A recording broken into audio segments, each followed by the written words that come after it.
बेआईन हाथीदंत कारबार जहाँकि वर्तमान समय बढ़िबार लगी यार भितर गोटे खबर आसूची कि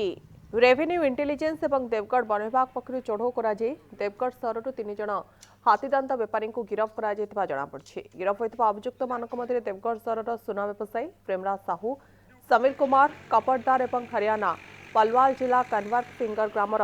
राजेश कुमार बोली जमापड़ी। विश्वस्त सूत्रु सूचना पाई गतकाली रेवेन्यू इंटेलिजेंस स्वतंत्र दल एवं देवगढ़ वन विभाग प्रेमराज अलंकार दुकान चढ़ऊ करते। चढ़ऊ कर प्रेमराज निकटू नहीं आसिथिबा अन्य दुई जन को 8 केजी 700 ग्राम ओजनर दुईटी हाथीदांत जबत करने सहित ओडी 15L 8210 नंबर विशिष्ट एक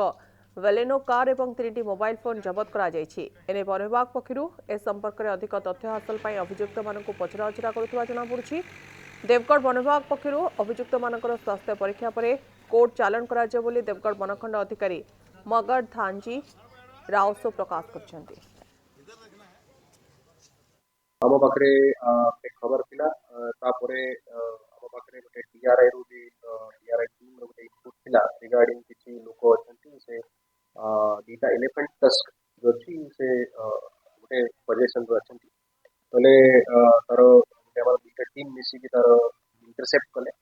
आ देवगढ़ टाउन म्युनिसिपालिटी एरिया रे गोटे ज्वेलरी शॉप पर्यंत आम ट्रेस आउट करूँ तापरे रेड करा देला मिलित भाव डीआरआई एंड वन विभाग तरफ गोटे चढ़ाव कराए तले काली जो चढ़ाव होते से जो 3टा अभियुक्त को आम गिरफ्त करूँ आउ पोजिशन जो दीटा एलिफेंट टस्क